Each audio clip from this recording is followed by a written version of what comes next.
Good morning everyone. हम लोग 1 सितंबर से शुरू करेंगे जहाँ से छूटा था। तो शुरू करते हैं। फर्स्ट न्यूज़ क्या थी 1 सितंबर की? मोदी लैंड्स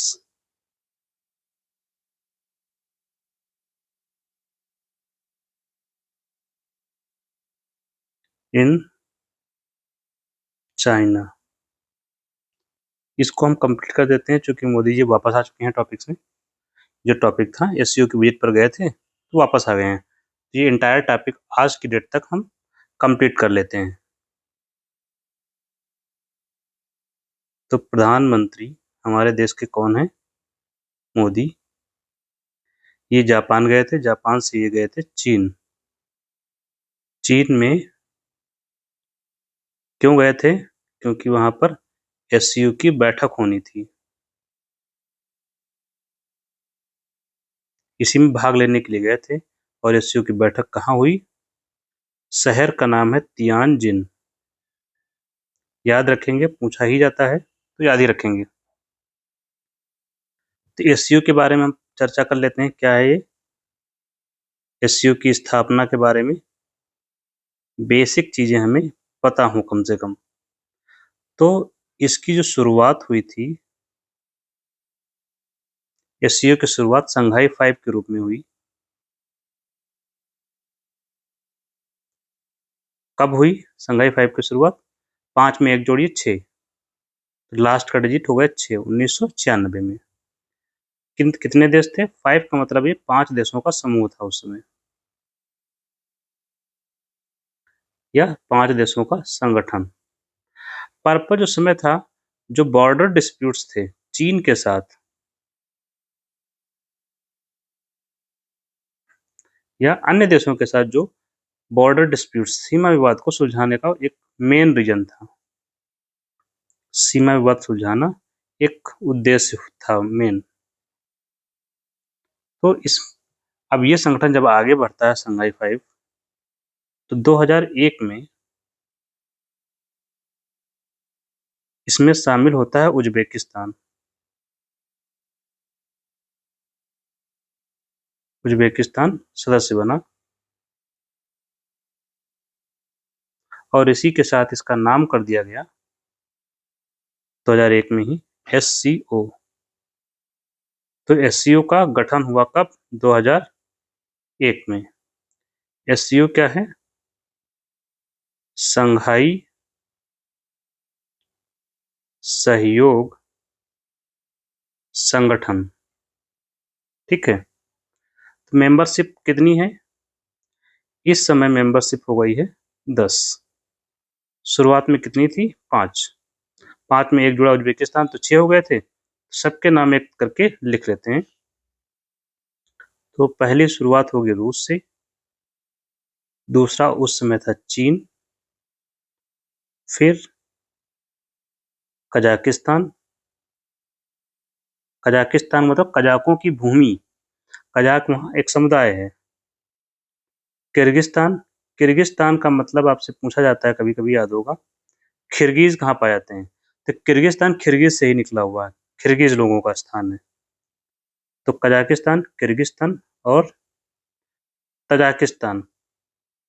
तजाकिस्तान ताजिकों की भूमि, जैसे कि चाइनीज हैं तो वहाँ के लोगों को ताजिक बोलते हैं।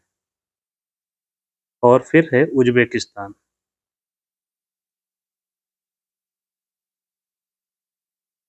तो ये शुरू के मेंबर हो गए।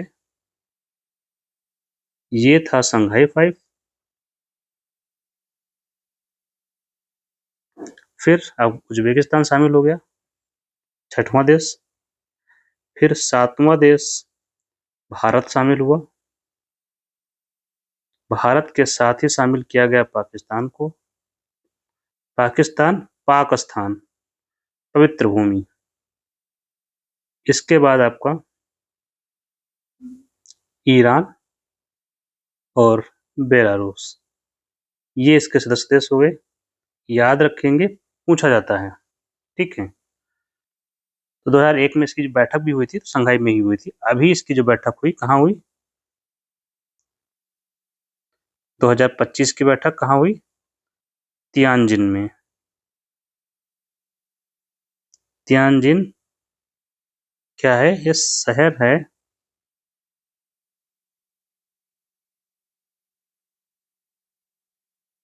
तियानजिन शहर है चीन में, वहीं पर बैठक हुई। तो यहाँ पर जो बैठक हुई उसमें कुछ बातचीत हुई। इसके अलावा एससीओ के बारे में जो कुछ बातचीत यहाँ हुई, तो बातचीतों का मुख्य जो बिंदु रहे, उसमें चर्चा हुई। एक तो ये टैरिफ वार को लेकर, यूएसए के टैरिफ पर चर्चा हुई। दूसरा एक बैंक बनाने को लेकर चर्चा हुई, एससीओ डेवलपमेंट बैंक। तो आपको पूरा नाम याद रखने की जरूरत नहीं, एससीओ बैंक बनाने को लेकर चर्चा हुई को लेकर।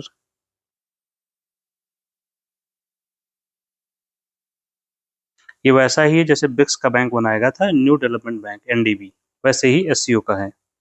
कारण क्या है? वही आईएमएफ और वर्ल्ड बैंक। तो एशिया में ये फंडिंग का काम करेगा।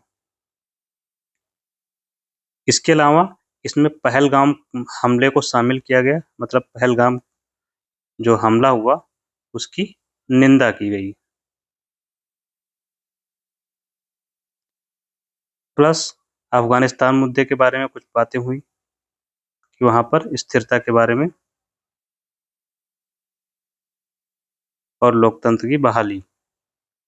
तो ये कुछ मुद्दे थे जिनको यहाँ पर कवर किया गया। ठीक है, तो ये हो गया इनका संघाई एससीओ का। एससीओ में एक संस्था और है,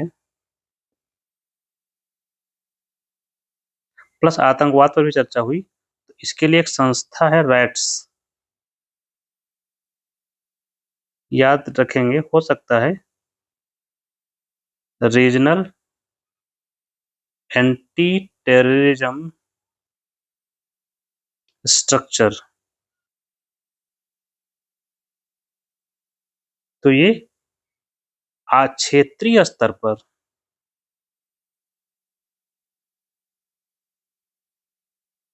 आतंकवाद रोधी संस्था है।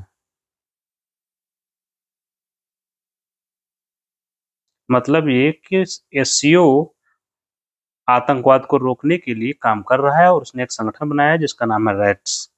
और भारत इसमें क्या कर रहा है? भारत अपनी भूमिका इसमें निभा रहा है, क्योंकि भारत ही सबसे अधिक पीड़ित देश है। यहाँ पर मोदी जी का बयान अभी आया था कि भारत और चीन दोनों ही ग्रस्त हैं इससे, एससीओ की मीटिंग में। ये तो एससीओ की मीटिंग को लेकर बातचीत हुई। इसके अलावा द्विपक्षीय वार्ता भी हुई। ठीक है, चीन के जो प्रीमियर हैं जिनपिंग, उनके साथ में, और रशियन व्लादिमीर पुतिन के साथ में। तो बातचीत में मुद्दा एक विशेष रहा है जो टैरिफ वार वाला है। तो टैरिफ वार जो चल रहा है उसकी वजह से हुआ क्या है, भारत का निर्यात प्रभावित होगा। तो चीन और भारत सहयोग करेंगे। द्विपक्षीय वार्ता इस मामले पर हुई है, क्योंकि भारत और चीन के बीच काफी टसल्स हैं। टसल मतलब विरोधाभास है, कई मुद्दों पर आम सहमति नहीं है। तो उसी को लेकर के वहां से एक क्या हुआ है कि ट्रेंड में बदलाव देखा गया है।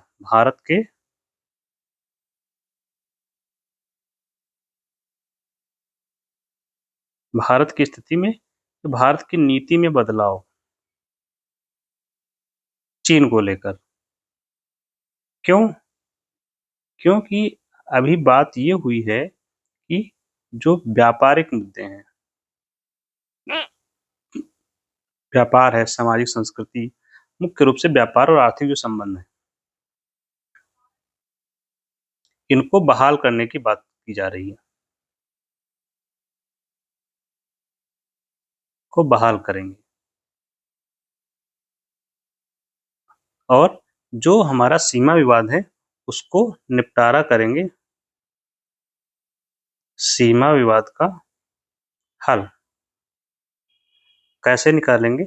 म्यूचुअल सपोर्ट से। म्यूचुअल सपोर्ट और म्यूचुअल एग्रीमेंट से, मतलब ऐसी तरह निकालेंगे जिसमें दोनों ही पक्ष सहमत हों, लेकिन सीमा विवाद को बाकी मामलों में आड़े नहीं आने देंगे, मतलब व्यापार हम बढ़ाएंगे, आर्थिक संबंधों को बढ़ावा देंगे। कारण क्या है, आपको याद होगा कि दोनों देशों के बीच स्थितियां इतनी खराब हो गई थी कि कैलाश मानसरोवर यात्रा नहीं हो पाई। अभी हमने क्या किया है, उसको बहाल किया गया है। चाइना चाइना ने रास्ता खोला। क्यों? क्योंकि जो सीमा पर तनाव था उसकी वजह से। और क्या समस्या है, दोनों के यहाँ डायरेक्ट फ्लाइट्स नहीं होती हैं।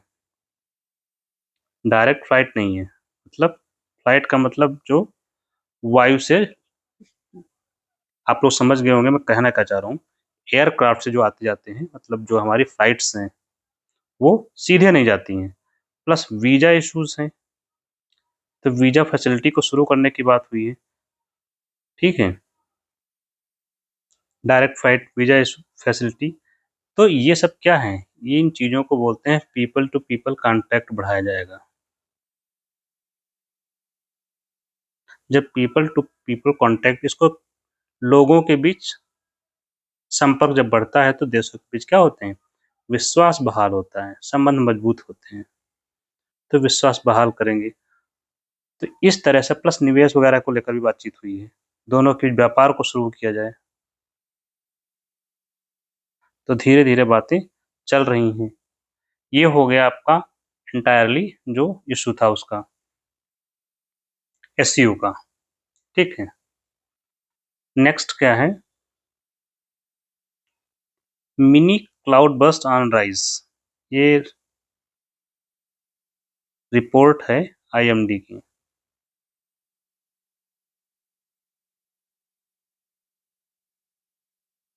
मतलब इनकी संख्या में वृद्धि हुई है, ये आईएमडी का कहना है। और देख ही रहे हैं इस समय की स्थिति बहुत खराब चल रही है। मिनी क्लाउड बस्ट, मतलब क्लाउड बस्ट का मतलब अचानक और तीव्र होने वाली वर्षा।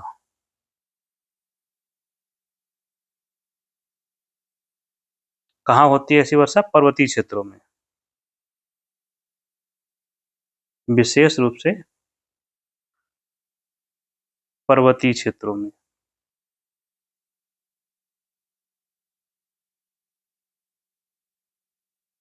और क्षेत्र इनका छोटा होता है, सीमित क्षेत्र में होती है वर्षा,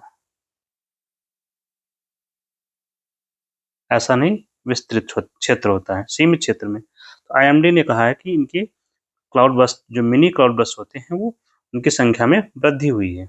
इंडियन मेट्रोलॉजिकल डिपार्टमेंट, भारतीय मौसम विभाग ने कहा है।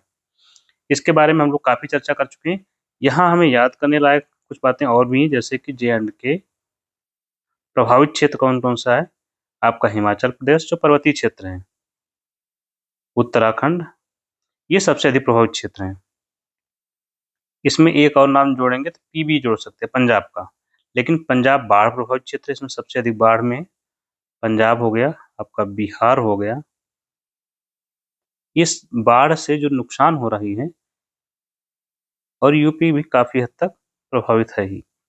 तो ये बाढ़ प्रभावित क्षेत्र है, देखिए इस समय बाढ़ आ रही है, ये क्लाउड बस्ट से प्रभावित क्षेत्र हैं। क्लाउड बस्ट जब होता है तभी बाढ़ ही आती है। यहाँ पर कंटिन्यूअसली बनी हुई है। तो देखिए ये क्या है, ये है आपका जो दक्षिण पश्चिम मानसून, उसका नकारात्मक प्रभाव। दक्षिण पश्चिम मानसून का प्रभाव। तो ये दक्षिण पश्चिम मानसून का प्रभाव है, कौन सा? निगेटिव। और ये कौन सा, किस प्रकार से प्रभाव उत्पन्न कर रहा है? ये है प्राकृतिक आपदा।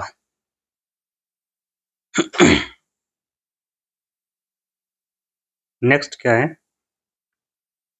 मेडिकल टूरिज्म को लेकर बातचीत हुई है कुछ, एडिटोरियल में जो आया था, मतलब चिकित्सा पर्यटन। पर्यटन को लेकर मेंस में भी क्वेश्चन पूछे गए हैं, यूपीपीसीएस वगैरह में, पर्यटन क्या होता है? मेडिकल टूरिज्म पर्यटन क्या है? घूमना फिरना,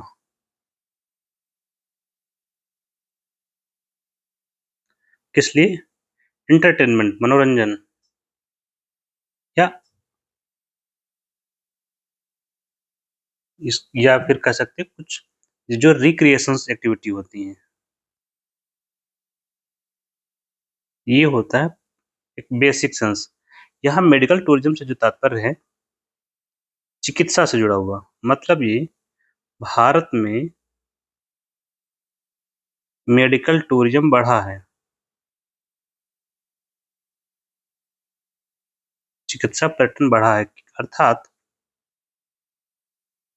अर्थात ये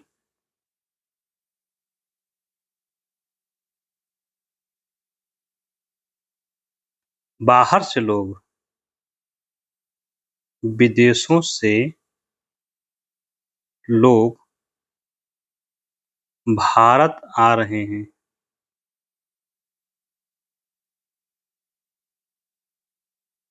किस लिए? चिकित्सा के लिए।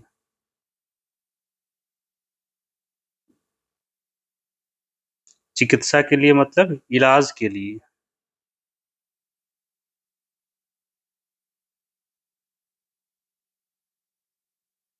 क्यों? ऐसा क्यों है? इसके दो कारण हैं प्रमुख रूप से। एक तो भारत में चिकित्सा सुविधा बेहतर हुई है, मेडिकल फैसिलिटी बेहतर हुई है। दूसरा, भारत में जो मेडिकल है, चिकित्सा है, सर्जरी है, ऑपरेशंस हैं,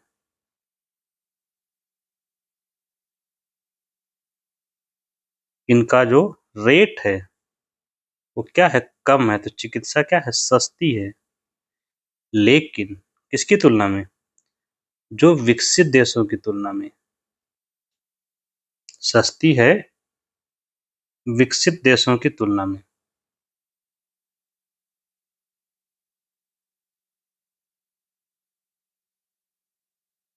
वैसे तो बहुत महंगी है भारत में, लेकिन विकसित देशों की तुलना में बहुत सस्ती है। कई कई गुना, 7-8 गुना तक अंतर है।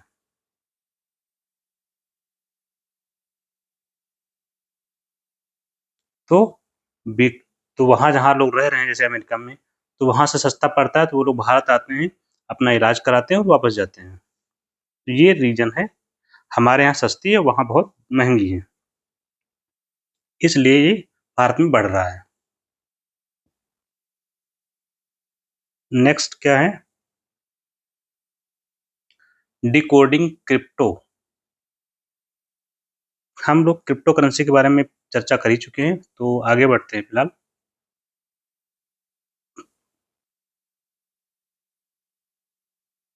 प्रधानमंत्री ने आह्वान किया है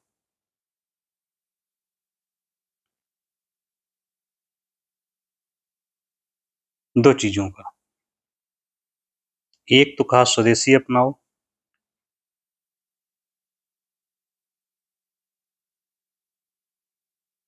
दूसरा वोकल फॉर लोकल। दोनों का मतलब वही है कि देश के जो सामान है वो खरीदो। तो देश का सामान खरीदना,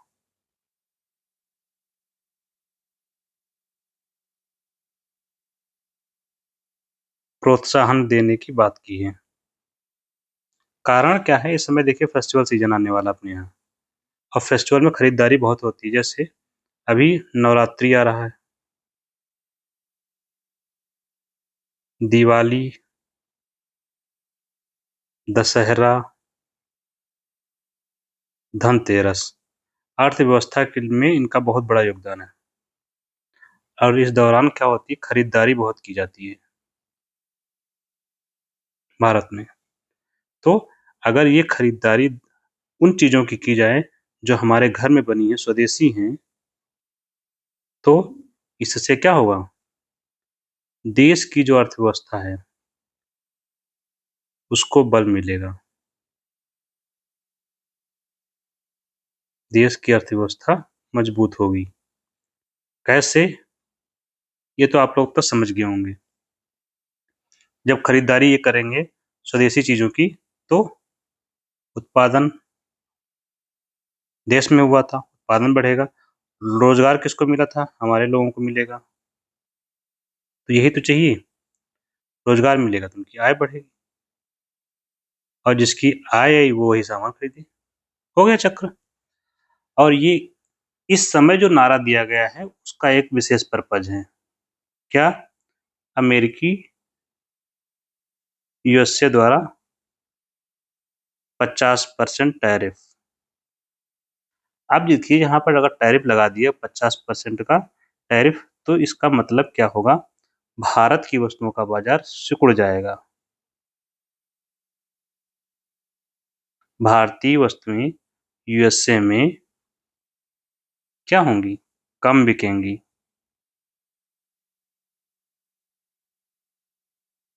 तो भारत की अर्थव्यवस्था, भारत में जो उत्पादन होगा कम होगा, उत्पादन प्रभावित करना होगा, करेगा जी। कम बिकेंगे तो इसका मतलब ये होता है कि भारत का जो बाजार है, निर्यात बाजार में इसको एक बेहतर शब्द मैं यूज करता हूँ इसके लिए, एक्सटर्नल डिमांड, बाह्य मांग में कमी आएगी।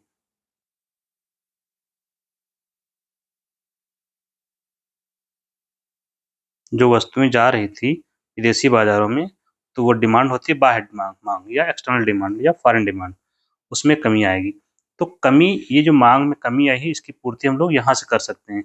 अगर घर के लोग यहाँ खरीदने लगे तो यहाँ से हो जाएगा।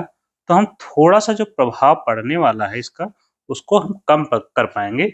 मेजर रीजन ये है क्योंकि हमने कुछ भी जवाब भी जो टैरिफ लगाया है अमेरिका ने उसका नहीं दिया है।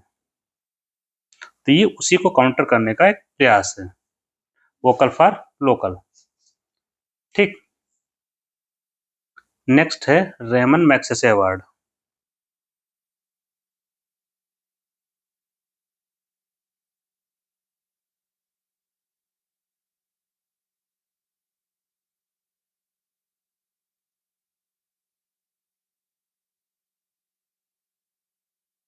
ये जो दिया गया है किसको दिया गया है? ये मिला है एजुकेट गर्ल, एजुकेट गर्ल। ये फाउंडेशन है, एक संस्था है, को मिला है। तो ये एक संस्था है, तो ये भारत की पहली संस्था है जिसे यह अवार्ड मिला है। ये क्वेश्चन इंपॉर्टेंट हो जाता है पीटी के लिए एटलीस्ट, पहली संस्था जिससे पुरस्कार मिला। तो याद रखेंगे बच्चों। तो ये हो गई पहली संस्था, उसका नाम है एजुकेट गर्ल फाउंडेशन। इसके अलावा अगर कितने लोगों को मिला है, तो अरविंद केजरीवाल का नाम उसमें शामिल है। लेकिन जिन लोगों को मिला है वो व्यक्तिगत मिला हुआ है, कई लोगों को मिल रखा है, ये व्यक्तिगत है, लेकिन किसी संस्था को नहीं मिला है। और ये देता कौन है पुरस्कार?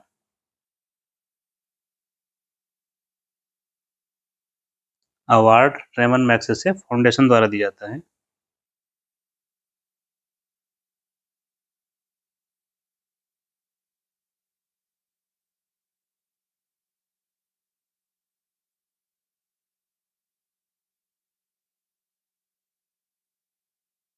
और ये फिलीपींस के राष्ट्रपति थे रेमन मैग्सेसे।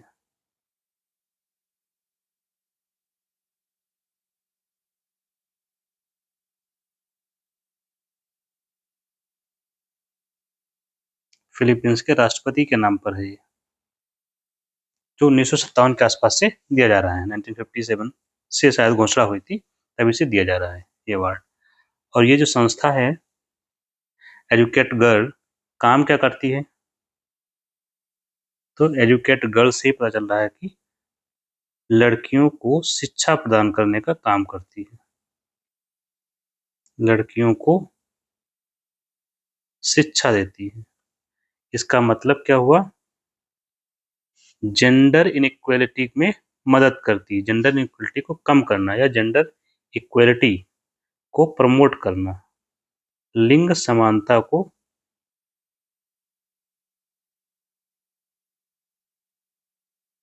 प्रोत्साहन या लैंगिक असमानता को कम करने का काम कर रही है संस्था। तो ये हो गए मेजर न्यूज। 6 क्या है, HL हिंदुस्तान एरोनॉटिक्स लिमिटेड ये प्रतिमाह 2 तेजस मार्क 1A डिलीवर करेगी एयरफोर्स को। क्यों, अभी आपको याद होगा इसके में जो इंजन लगता है तेजस मार्क 1 में, उसकी सप्लाई कौन करता है, GM electric company. GM electric ये अमेरिका की कंपनी है, ये इंजन सप्लाई करती है इसका। तो इसके द्वारा इंजन सप्लाई में 3 या 4 साल की 3-4 साल की देरी हुई है एटलीस्ट, और इस 3-4 साल की देरी की वजह से हमारे फाइटर जेट्स नहीं बन पा रहे हैं। अभी सप्लाई शुरू की है इसने, तो बनना शुरू हो गए हैं। तभी कहा जा रहा है कि 2 तेजस मार्क 1A हर महीने सप्लाई करेगा HAL। इसके बाद इसको कुछ और कॉन्ट्रैक्ट्स दिए जाएंगे, कॉन्ट्रैक्ट नहीं कॉन्ट्रैक्ट दिए जाएंगे, समझ, ठीक है। ये हो गया, और एक APK फाइल को लेकर आया था। ये क्या थी, हम लोग जो मोबाइल यूज करते हैं, मोबाइल में जो ऐप यूज करते हैं, इनकी जो फाइल्स होती है उनको बोलते हैं APK files, dot APK files होती है। इनसे हम सॉफ्टवेयर को इंस्टॉल करते हैं।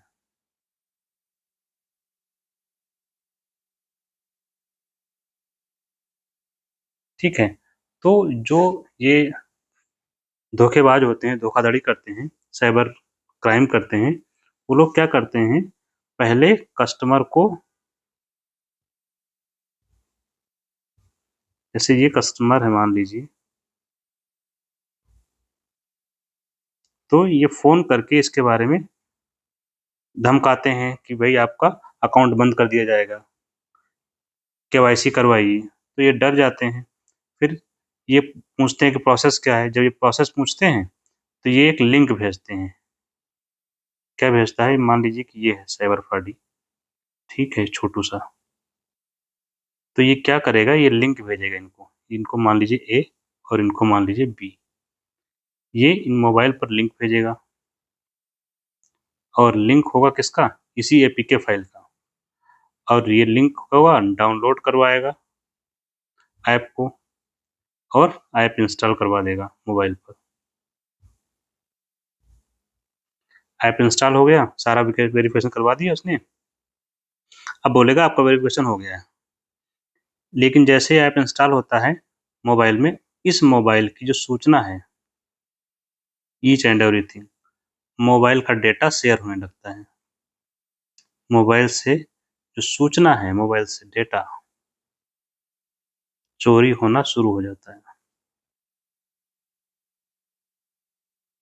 अब मोबाइल में डेटा क्या होता है, देखिए आपका SMS होता है, बैंक मैसेज भेजती है, आपका मेल है, ठीक है, आपके फोटोज हैं, फोटोज का यूज नहीं है लेकिन फिर भी बहुत सारी जानकारी उनको मिल जाती है इसके माध्यम से।